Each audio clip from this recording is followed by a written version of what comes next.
not the way you guys are used to from MCPS. This is a little bit different from that. So I'll talk through this, and then you'll see what the connection between this and the expected value is in just a second.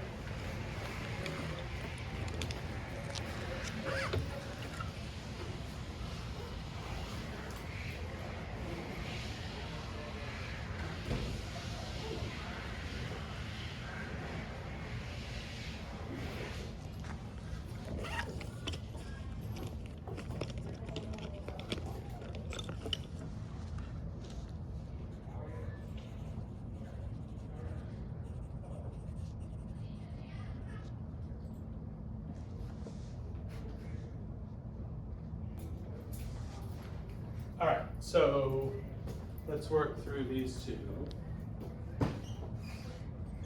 So the first one, you have to use what we talked about yesterday, right? It says you have a random variable x with a probability mass function given by this. So yesterday we were doing probability distributions from a table, which is how we're mostly going to do it. But I said you could represent them with an equation. That's what's going on here. So this is telling you how to calculate the probability of each x by plugging the x into that formula. So the probability that x takes on a certain value is going to be that value squared plus 1 over this k, which is a constant, and that's what they're asking you to find. So to find it, you have to set up an equation to solve for k, which you can get from one of the rules we said has to be true about the probability distribution. Do you guys see what you would do here? Like, how would you find an equation with k in it to solve for k? Would you like add up all of the individual probabilities to like equal to 1? Right. One of the rules is the sum of the probabilities has to be 1, and each one of these probabilities, if you plug in one of the x's, you're going to get some number over k. So you're going to add up a bunch of fractions that already have k as their denominator. So we could just write one big fraction with k on the bottom, right, and just add the numerators. And so if x is 0, we're going to get 1 here. If x is 1, we're going to get 2. If x is 2, we're going to get 5. Right? You see what we're doing here? These are all going to turn out to be 1 more than the squares, right? It's x squared plus 1. So what comes after 5? 10. And then? 17. Right? And the last one should be? 26. 26. Okay. And if you add all this up, I think it comes out to 61. So you should get 61 over k. Has to be equal to 1, though. So if 61 over k is equal to 1, then k is? 61. 61. That's all you do. Okay. All right. And then this piece to do the GPAs. So we're going to do first unweighted. So that's straightforward. You just convert the grades to the point values. A is 4, B is 3, and so on. So this would be 2, 4, 4, 1, and 3. So to do unweighted, all we have to do is add those up. So 2 plus 4 plus 4 plus 1 plus 3. And what would we be divided by here? If we're doing an average. 5, because there's 5 grades, right? So what does this add up to? 14, I think? 10, 4 more. 14 over 5. So 15 over 5 would be 3. So this is 2.8. That's the unweighted. Now for weighted, this is not the way you guys are used to in MCPS. Like for MCPS weighting, they changed the points of the grades, right? Like I don't actually even know what the rules are. Is it, you get like plus an extra 0.5 or plus an extra 1 or? This is out of 5 points. A is 5, B is 4. So I think you get an extra 1, right? If it's like a AP or, is it honors and AP is all like that or is it? Yeah. Okay. Okay, that's different than what I'm asking you to do here. We're going to leave the grade values the same. We're going to weight according to the credits. So each of the classes here is 3 or 4 credits. The weighted GPA would say the classes that earn you more credits are, you want to count those more in the GPA. So here, the calculus class and the chemistry class are 4 credit classes, and the other 3 are 3 credit classes. We want the 4 credit classes to count more in the GPA. So do you see how you could make that work? Like how do we reflect that calculus and chemistry should count more than the other 3? 4 times 2. Yeah, it's 4 times Multiply the grade by the Credits. credits. Yeah, that's what we're going to do. So we take the first grade is a C, right? So that's 2, but it's a 4 credit class, so that 2 gets multiplied by 4, right? This is for weighted. So then the next class is an A, that's 4 points for the A, but it's a 3 credit class, so we multiply by 3. The next one's the same, another A, another 3 credit class. Then a D, that's too bad, 1 point, and it's doubly too bad because it's in the 4 credit class, right? So unfortunately that D counts more than its fair share. And then the last one's a B, that's 3, and it's a 3 credit class, so we multiply by 3. Okay, what do you think we should divide by this time? We're not going to divide by 5 here, that wouldn't make sense. What should we divide by? Number of credits, maybe? Total number of credits, right, which is 9 and 8, 17. So we divide this by 17. Yes, okay? So what is this? 24 and 8, 32, 36, and 9. 45 over 17. Now we'll calculate that in a second. That's going to be 2 point something, right? 51 would be 3.0, so this is 2 point something. Does it make, can you make an argument for why, if we're going to weight things, this was the unweighted, 2.8. Should the weighted for this report card, should it come out higher or lower than the 2.8? Should be lower, right? Why? Because like the D have like 4 credits. Yeah, actually, if you look at the grades, the 2 lowest grades for this person are in the 2 heaviest classes, right? So those, like, if these were the higher grades, that would drag the average up, right? But here, it's going to drag it down because the things that count the most are the lowest grades. So that would say you're going to get something lower than 2.8 because 2.8 is reflecting all those grades are equally important. But if we say the C and the D in the 4 credit classes are more important, then the GPA is going to get dragged down, right? So what was it? 2 point? It was like 2.65. Okay, yeah. So it makes sense it would be below 2.8. Okay.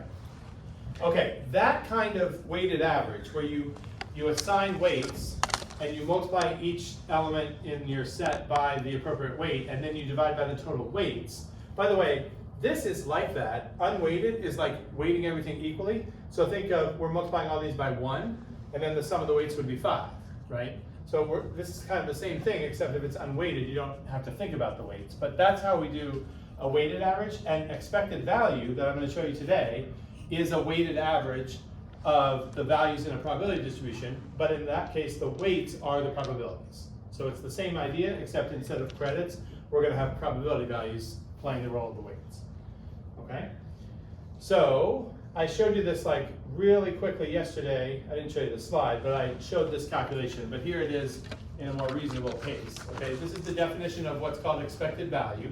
As soon as you are asked to consider a probability distribution, like what we did yesterday, where you list out the values that the random variable can take on, and then what is the probability of each one of the first things that they would be likely to ask you about that distribution is, what's the expected value of it? So expected value just means it's a weighted average of the different values that the random variable can take on, and the weights are the probabilities, okay? So we're saying the x's, x1, x2, x3, and so on, those are the individual values the random variable can take on, and p of xi is how we're going to represent the probability of that x. So p of x1 is the probability that x1 happens, p of x2 is the probability that x2 happens, and so on. So here I'm giving you the calculation for expected value.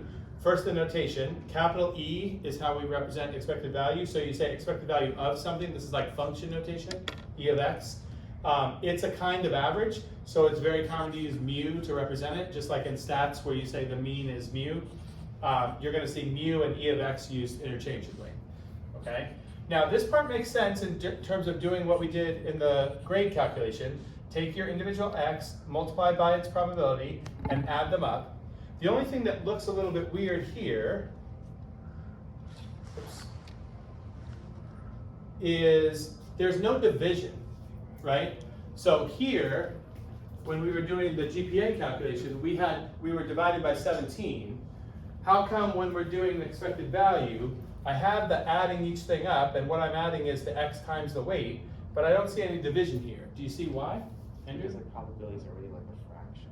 Okay, that's what everybody has said. I've asked this question in each class, and that's the first thing people go to.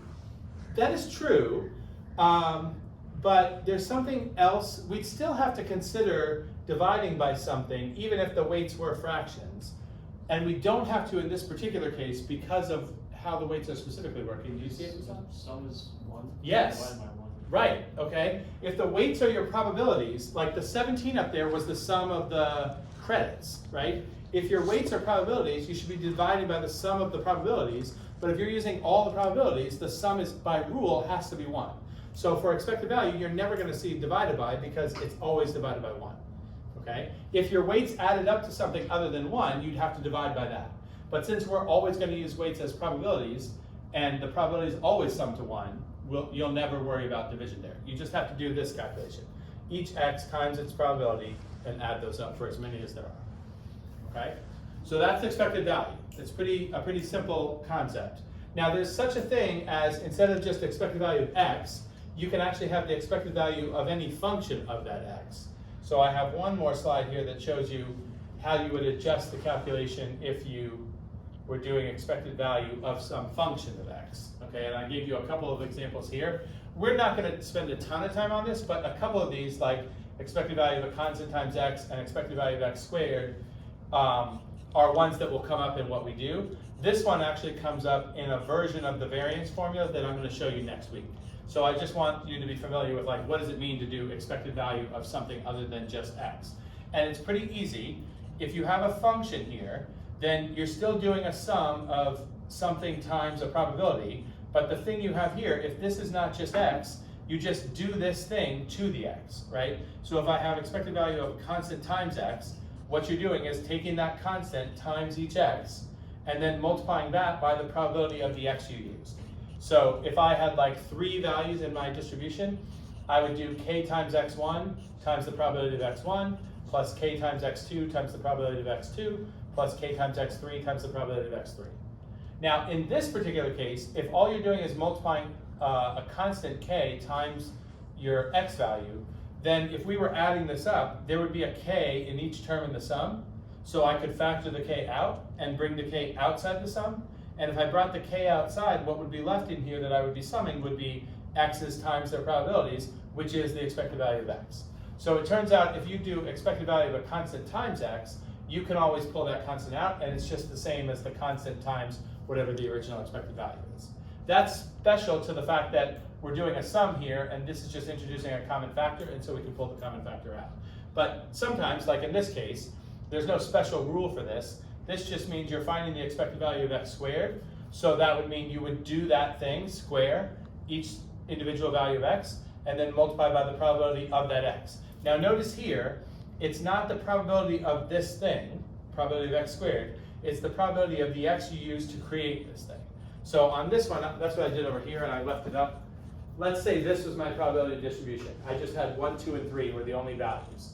And the chance that 1 comes up is 1/2, the chance that 2 comes up is 1/3, the chance that 3 comes up is 1/6. That's a valid distribution because that probability adds to 1, right? So if I wanted to just do straight expected value of x, I would just take each of these times the probabilities and add them. That comes out to this, 5/3. Okay? If I wanted to do the expected value of x squared, I would do this function to each of these things. So instead of 1, 2, and 3, I would get 1, 4, and 9. But you're not multiplying. Now this one's confusing because 1 squared is still 1. This 1/2 is the probability not of this number, but of the x that you use to get this number, which is still 1. That's why this is a half. But here, it's 4 times, not the probability of 4. Notice the probability of 4 doesn't even make sense because 4 isn't a choice. But 4 you got by using 2, so you multiply by the probability of the 2, which was 1/3. And then I got this 9 by using 3, so I multiply by the probability of 3. Okay? So if you do that, you end up with 10/3 for the expected value of x squared. Okay? And you can do the expected value of whatever function you want. It's all you do is you do the function to each x, but then you weight the result by the probability of the x that you used each time. So every time you see expected value of something, you should be expecting that you're taking things multiplied by probabilities and adding them up. It's always a weighted average, and the weights are always the probabilities. Okay? Now, the one that we're going to use a lot is the variance of x, and that is an expected value calculation. It's actually the expected value of this thing. So it's the expected value of x minus the mean, and the mean is the regular expected value of x. So you would have to find this first before you can do variance. And you take each x, subtract the mean, square it, and multiply that result by the probability of the x you were using. Okay, that's variance. And the reason we'll do variance is expected value is like a measure of the center of the distribution, right? Weighted according to how likely different things are to happen. Variance and its related value, standard deviation, are telling you something about how spread out this stuff is, right? So once you have variance, you can also get standard deviation from that. And that's just one step. If you've calculated this already, to get the standard deviation, you just take the square root of variance. And we use the same terms here that you use in stats, right? We said mu is used for expected value because it's like an average. Variance uses sigma squared because standard deviation uses sigma, and the relationship between these is the square of the standard deviation is the variance. Okay. All right, so the only other thing I did with everybody this morning was I just went through the same 3 examples we did yesterday where we made the probability distributions, and we're actually gonna focus on expected value, variance, and standard deviation. We're just gonna find those 3 things for each one of these distributions. And that's similar to what it's asking you to do in the homework. Okay, so we'll just go through 3 of these, one at a time. So this was the first one we did yesterday, right, where you were flipping a coin, and X represented how many times you get tails in 5 trials. So it was binomial, 5 trials, chance of success each time is 1/2. We already figured all this out yesterday. So now, if I want to calculate the expected value of X, I just take each of these X's times their probabilities and add them up. So it's 0 times 1 over 32. Now, if you have a 0 in here, it doesn't actually matter if you multiply this because it's going to go to 0 anyway. But everything else does matter, right? So it's 1 times 5 over 32 plus 2 times 10 over 32 plus 3 times another 10 over 32 plus 4 times 5 over 32 plus the last one 5, and that gets multiplied by 1 over 32. Okay, I'm going to show you how to do some of the stuff on the calculator, but this one we don't even really need the calculator for. You can see all this stuff is over 32, so I'm just going to leave it as one big fraction over 32, and we can just add the numerators. I don't have anything from this, that contributes 0, but the other ones I have a 5, a 20, a 30, another 20, and another 5. Right? What does that add up to? 50. The numerator? Yeah. We have 30, 20, 20, and 2 5s. 80. Yeah. So it's 80 over 32, which does simplify a lot, actually. 16 goes into both of those. So this will simplify to 5 halves. Okay, so that's your expected value. Now, for variance, you're doing the expected value of X minus the mean. So this time we take each X, this time the 0 is going to matter because we don't use just 0 times something, it's 0 minus the mean. So 0 minus 5 halves squared. And then you multiply that by the probability of 0. And what was the chance that 0 came up? 1 over 32. Okay, and we do this for each of the X's that's in the distribution. So then we do 1 minus 5 halves squared, multiply that by 5 over 32. Then we have 2 minus 5 halves squared times 10 over 32. This is the stuff that I'm going to show you how to use the calculator for. And you don't, when you use the calculator, we don't have to just type this whole thing into the calculator. There's an easier way. But you might be asked to show the setup, or on paper 1, you might be asked only to write this. Like if you didn't have your calculator, they wouldn't ask you to come up with an answer for this, but they could ask you to write the setup for this out. I got 2 more. 4 minus 5 halves squared times the chance of 4, which was 5 over 32. And the last one is 5 minus 5 halves. Square that and multiply by 1 over 32. Okay? Okay, so you might have to show that setup, but then you should not have to show any other arithmetic here. We'll calculate what that is. Oh, actually, this is going to come out nice. It won't be a messy number. Okay, so if you have your calculator, it might help you to follow along with what I'm doing.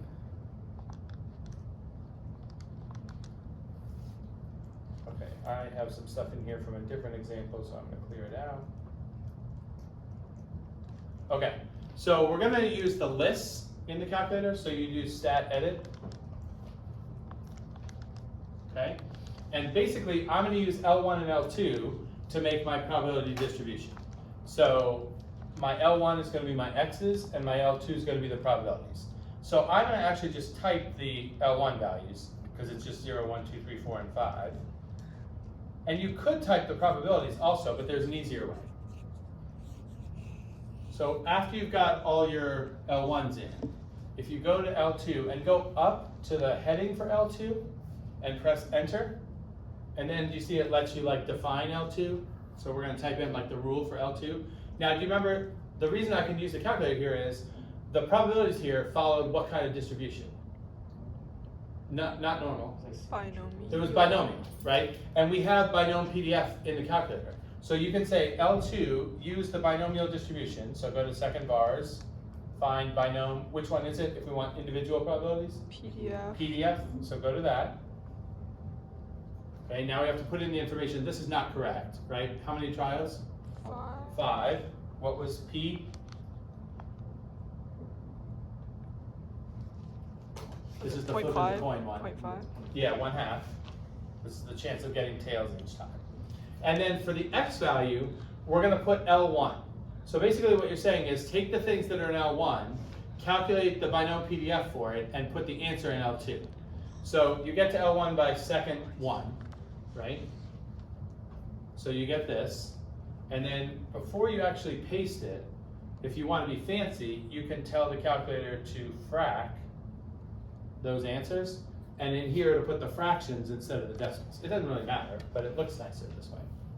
So now that looks just like what I had on this slide, right?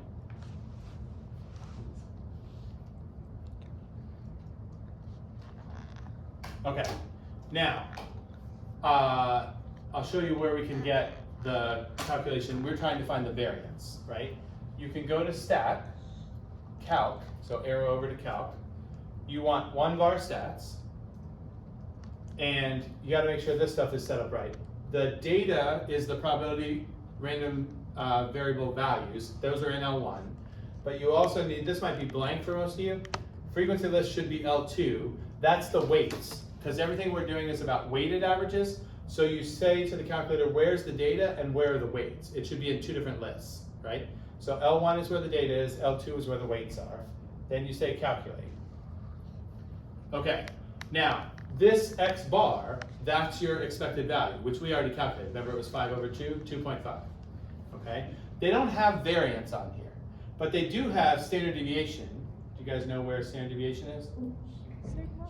It's this sigma x value, okay? Now what's the relationship between standard deviation and variance? Square it. Which way? Like what, this is standard deviation, so what would I do to this to get the variance? Square that, okay? Now, it's a messy number, right? You can get it though, it's stored. Go to vars, number 5, statistics, and it's listed, you see it's number 4, sigma x. So you can get that, and then you can ask the calculator to square that for me. And we get 1.25, which as a fraction is 5/4. So this long calculation that we just set up here equals 5/4.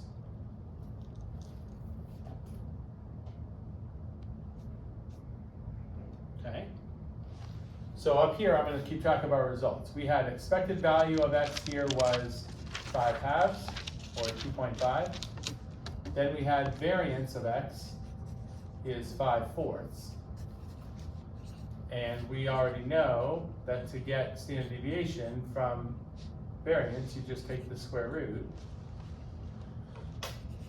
So standard deviation is root 5/4, which would be root 5 over 2. And we can go back and check that the calculator agrees with that.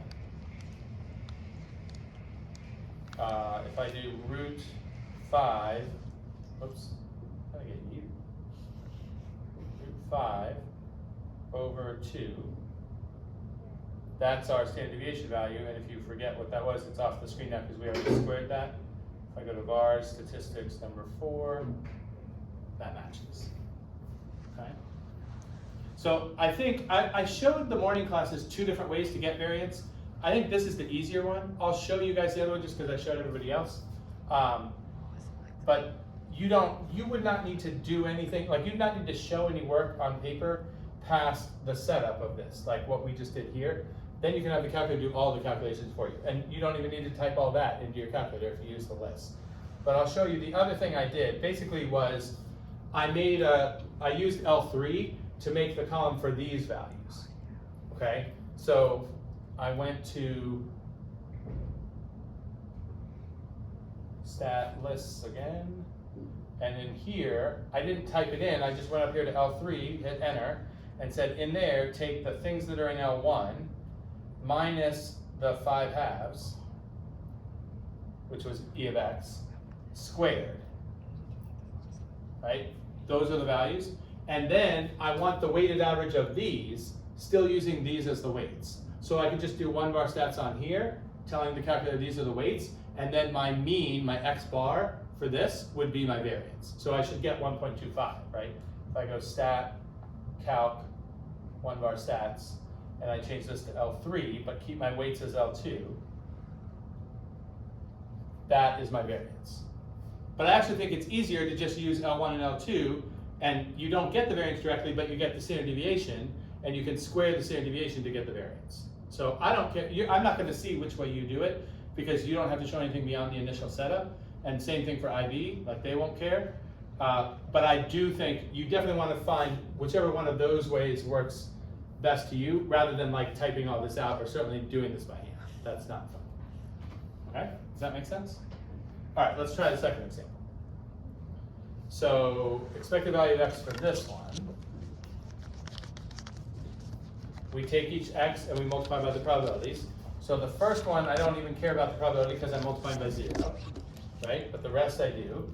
So 1 times 32 over 81 plus 2 times 24 over 81, and then 3 times 8 over 81, and 4 times 1 over 81. Okay? And I'll let the calculator do this. So I'm going to go back to calculator.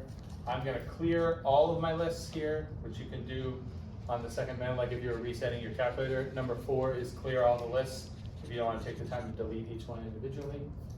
All right, so now I go back.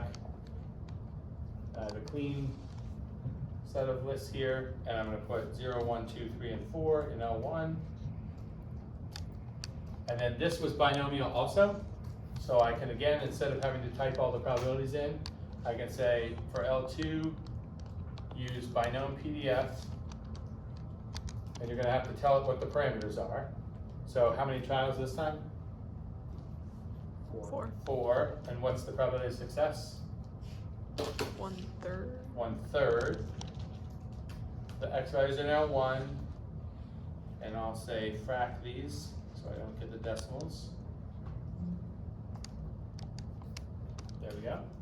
That looks just like my table. And then I can go to stat calc, 1 bar stats, data's in L1, weights are in L2, all that looks good, calculate.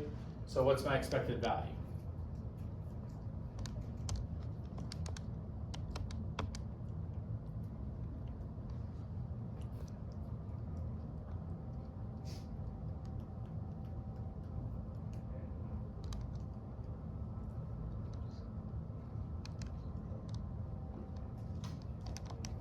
Which value on here am I looking at?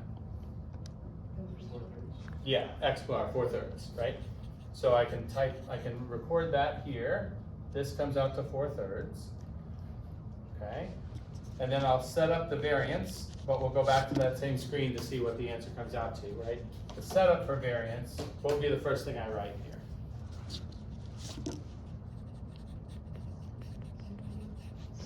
0 minus 4/3 squared multiplied by, right.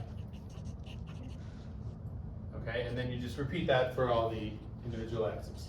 So then it's 1 minus 4/3 squared, that gets multiplied by 32 over 81. 2 minus 4/3 squared times 24 over 81. 3 minus 4/3 squared times 8 over 81. And 4 minus 4/3 squared times 1 over 81, which means that part's not going to contribute much to the variance.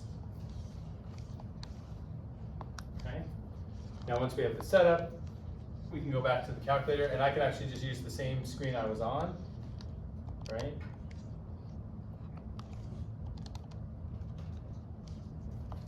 So where am I going to go to find my variance answer? Remember, they don't give you variance directly. We go to this, but we need the square of that, right? Which, by the way, since this is less than 1, does it make sense? The variance is going to be less than this, right? Because if you square 0.9 something, you get 0.8 something, right? Okay, so the way you get that, do you guys remember the key sequence to get this value? Bars. Bars. Stat. Stats. Number 4. Sigma. Right. And you square that. And that probably has a nice fraction. 8/9, very good. 0.8 repeating. All the point digit remaining is that number 9ths, right? So this comes out to 8/9. So up here I can say expected value was 4/3. Variance is 8/9.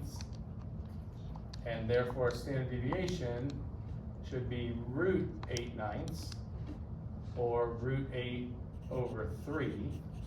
And that should be that 0.9 number we got. We can just double check. If I do root 8 over 3, that was my same number as the standard deviation on the calculator. They match. Okay, so standard deviation was root 8 over 3. Yeah. Okay, good. All right, we did one other one yesterday, which I did because I wanted to make sure you knew how to do this in non-binomial cases. So our last one was not binomial, remember it was hypergeometric. Why was that again? Why isn't this binomial like the other ones? Because there's Without replacement. Without replacement, which messes up what of binomial? No independent trials. So you don't have a constant probability of success, right? Okay, so this one's easy because there's only 3 values that the random variable can take on. So and the first one is 0. So the expected value is 0 plus, we only have to do this. We're not going to need the calculator for this one. 1 times 8/15 plus 2 times 6/15 would be 8 plus 12, 20/15, which is weirdly 4/3 still. Different example, same expected value. Okay, then we'll set up the variance. So what would be my first term of the variance expression this time? like 0 minus Uh-huh. times 1 over 50.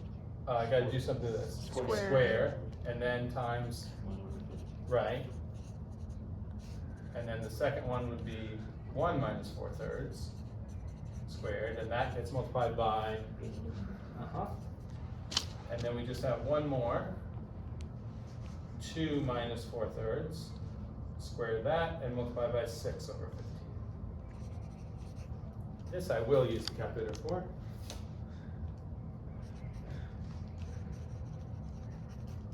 So again, I'm going to clear all the old lists out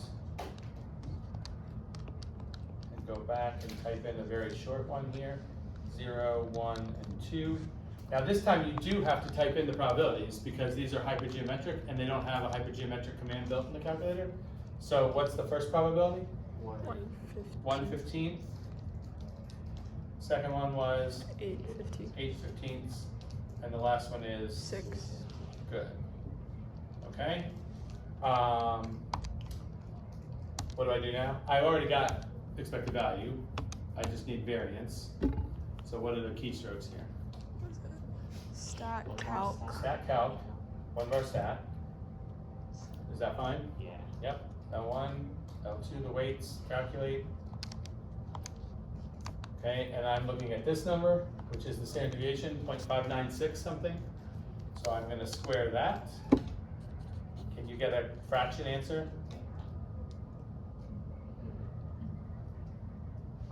And square this, right? If I get that. You frac that. It comes up to 16/45. By the way, unless it said give an exact answer, you could do 3 sig figs for all this stuff, right? So this is 16/45. So that's the variance. And so standard deviation is the square root of that. That's root 16 over root 45, which we could write as 4/3 root 5. And we'll just double check. If that was like 0.5 something, we can just double check that we didn't mess anything up. So 4/, I need parentheses, 3 root 5. Should match my standard deviation. Yeah. Okay. Make sense? All right, that's all there is to what we're doing now. Tomorrow, or Monday, the next lesson, there's some properties of expected value that I'm gonna go over that will give you actually an alternative way of calculating the variance, which is a little easier. Like in practice going forward, you probably won't use this all that much unless they ask you to use the definition of variance. But there is another formula that doesn't have you have to use each individual x minus the mean and square it every time. Right now, that's what I want you to do, just so you remember that's what the definition of variance is. But there's an alternative formula that we'll probably use more often that I'll show you next week, okay?